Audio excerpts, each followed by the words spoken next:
Hi guys, my name is Crystal. Welcome to my YouTube channel. It's a Tuesday. Alexa, what's the time, please? The time is 1:38 p.m. So, as you can imagine, when I left Rochester Library and this older woman had told me off for not paying a £3 fine, and remember I'm 54 years of age and I'm not a kid. You know, I should be treated with respect, not, treated like a piece of shit on someone's shoe. I was upset, but I walked through the streets of Rochester with my head held up high because I can walk where anybody else walks. I'm not a third-class citizen, I'm a human being like everybody else. So I held my head up high and I walked, I'd already been into the post office where there was a small queue, not too bad. And I topped up my electric with £20 and I topped up my gas with £30 and I put £15 on my phone because my phone top up ran out 2 or 3 days ago and I haven't been able to ring anybody. So I also bought a candle. Now this is a good thing. This was $9.99 at Christmas.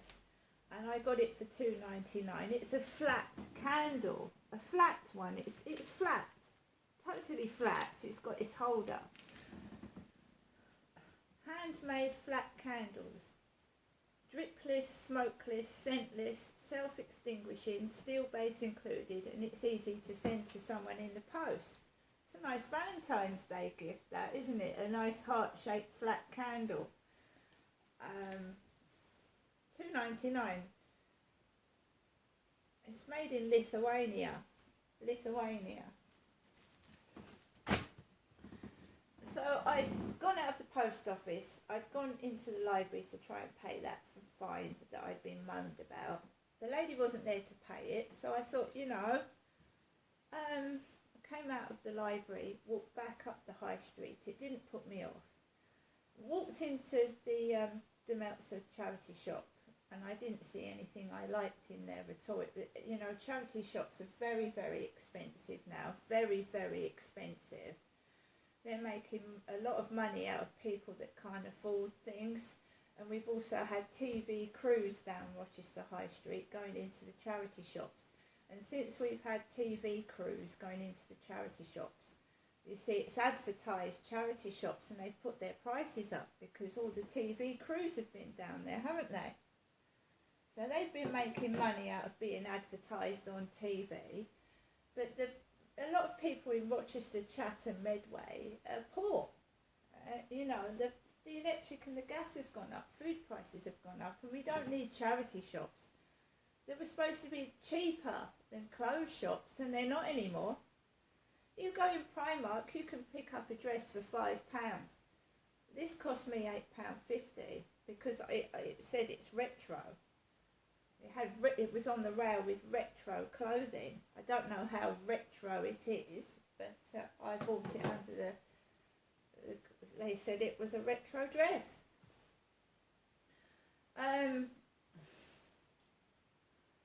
I didn't find anything in the Demeltzer charity shop at all. It was overpriced, over expensive.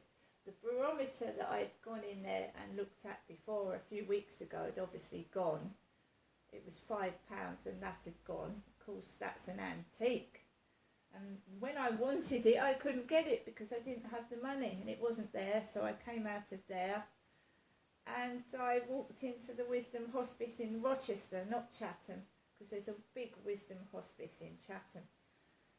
This is a smaller Wisdom Hospice. And New Year, when I went out New Year because my electric had gone off, I went into the Red Cross charity shop and bought those fitness sticks. So I got this dress, I got the cowboy boots, and I got a few bits of jewellery, which I'm happy with. And then I thought, right, that's it for today, and I fancied a coffee. Now, my son had gone into the Deaf Cat 2 weeks ago after he had a haircut. He went into the Deaf Cat and bought a coffee for his hairdresser because his hairdresser had given him £5 to pay for a coffee for him with sprinkles and all the works on it. I didn't have a coffee in Rochester High Street. I actually thought, well, I'm going to go into Rochester Railway Station. There's a little coffee place there, and there's a nice foreign bloke. He's really polite. And I got myself a large latte in the coffee shop inside Rochester Railway Station. And there's really nowhere to sit in there. And yeah, lo and behold, I was in there for 5 minutes, and then came along 2 lads laughing behind my back, laughing. So it takes about 3 or 4 minutes before trouble to start walking in behind me. So the guy at the desk was talking to me really, really politely. It was really nice having a chat, saying it's a bit colder today than it was yesterday. And then these 2 lads come in together and they start laughing behind my back. I got my large latte. I got a cheese and bacon light wrap to eat. I got some chewing gum, a banana, and a drink. An innocent drink. And he put it all in this lovely little brown bag for me. Very nice man in that coffee shop in Rochester Railway Station. Sometimes it's not open. And I got an innocent apple and raspberry drink. Okay, so I got a few bits in there. Came back, walking around back to the flats, and I got back into my flats. I had ignored the people behind my back. It doesn't bother me anymore. I know who I am. I know what I am. What they're saying and blabbing and whispering about behind my back really doesn't matter, and I don't care. It's my life, not theirs. The lift is still broken. So this is nearly 2 weeks of a broken lift on and off. So I came in, checked my mailbox, nothing in it, walked up the stairs, came into my flat, Max looked okay, and then I thought, I want a newspaper, I want the Sun newspaper. I wanted something to read, and I've got it. Here it is. 20,000 feet dead in rubble, many more trapped. The earthquake in Turkey.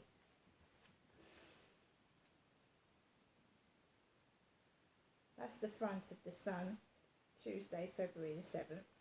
That's the back of the Sun, Tuesday, February the 7th. So I went out to the co-op. Walked up the path, the co-op lorry's outside. Usually it's got an UG number plate, UG. Didn't look at the number plate because it was parked opposite the co-op. Goes into the co-op and Kim is in there. She walks past me, doesn't say anything. And I get some sausage rolls, I get the Sun newspaper, and I want a scratch card because, you know, I want something to cheer me up because this is all what happened. And I go and look for Kim, and she's dancing with an old man. She's dancing with a grey-haired old man with a cap by a trolley, and they're doing this together. They're dancing together by this trolley. And then she goes away from this old chap, and she says, "Do you need my help?" I said, "Yes, I'd like a scratch card, please." And then she goes behind the counter, and I get my scratch card, and I get my stuff, and I go out of the shop. But, you know, somebody asked me this morning whether I wanted to be a cougar, and Kim is dancing with an old man in the co-op, about 75, nearly 80, with a grey cap on, dancing by a shopping trolley. So I don't get it. I just don't get it. I will not do things I don't want to do. And if I have to live by myself and make a statement and say, right, I've stopped doing what I used to do. I've grown up. I now want to help people and do something responsible in this world and stop doing things that are, you know, that are bad for me. Because I don't want to meet men for sex. I want to be me, and I want to dress for me, and I dress for me, and I do what I want to do. And I guess in a way, that bloke that I bumped into this morning that was rude to me, thank you so much, because I probably wouldn't have gone out if he hadn't been so damn rude. I wouldn't have gone out today. But instead of like thinking, oh, I'm going to hide in my flat, someone's been rude to me, I went out. That prompted me to go out instead of hiding inside the flat, going without electric and gas, when I've actually been given money by my mother. And what am I doing to myself, you know? Because nobody fucking cares. Nobody cares. They're obviously listening to my phone conversations and know what situation I'm in, and they just don't give a fuck. Do you know what I mean? So why should I give a fuck? You know, I've asked for help about the trouble upstairs. No one's fucking bothered. You know, they know what state you're living in, and they don't give a shit. They don't give a flying fuck. And I do care about other people, because I'm not like other people, and I don't want to be like other people, because I'm not cruel and nasty. Right. I've been left with money to put in my bank next week, so I'm fine. I don't appreciate being talked to like I'm a 12-year-old when I'm 54. In fact, I could have been older than the lady behind the desk in that library was, talking to me like proverbial crap. Another thing, before I went out to the co-op, I had a call from the consultant, Dr. Habib from the Medway Maritime Hospital, telling me that he'd gone through my notes and the ultrasound, and he was going to make arrangements for me to have a minor procedure. And then he tells me over the phone that this minor procedure can cause damage to some of my organs, and I might have to be open up, cut open. And I said, well, do I have to have this hysterectomy or whatever it is? And he went, no, we can fit you with a contraceptive coil and just stick a camera up there to see what's going on. I said, well, I'll have that. I don't really want to be scraped about and have my organs. He said, there's a 1% chance that you can get some of your organs, like, I don't know. He said, and that is a risk that we might have to open you up. I said, well, I don't want that then, thank you.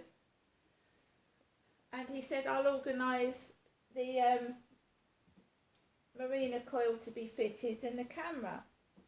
And he put the phone down. I went out to the co-op, I came back, and then I'd had a message from Dr. Habib's secretary, that woman that rang me 10 times 2 weeks ago. And she said, well, we've got an appointment for you this afternoon. Are you still, can you ring us back and let us know if you still want to go to the hospital today? And I haven't rung them back because I'm confused now. Which procedure is this? I've agreed to a marina coil to be fitted and a camera to go up there, but I haven't. They was talking about sticking anaesthetic down there. Anaesthetic? Like it's a minor operation? And if I have anaesthetic, I might have a reaction to it. And I live in my flat by myself, and the lift isn't working, and I don't want to fucking fall down the stairs and have an accident. And also, they were smoking weed by the co-op. Drugs, weed, which went up my nose. Weed. Don, that's my... Max!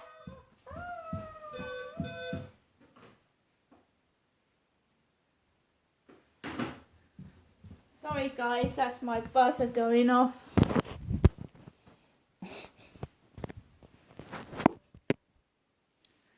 Sorry about that. That was Max telling me someone's at the door. The buzzer went off, and I think it's my tumble stone.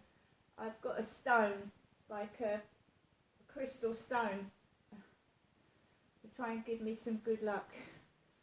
sorry, that the camera jumped off where it was stood on when Max knocked it over by accident. That is a delivery guy with a parcel for me, Crystal, number 5. Alexa, where am I located? You're at 7 Coys Road, Flat 5, Biggs Apartments in Rochester, Kent. Okay, guys, so I'm going to finish my coffee and I'm going to finish my lunch.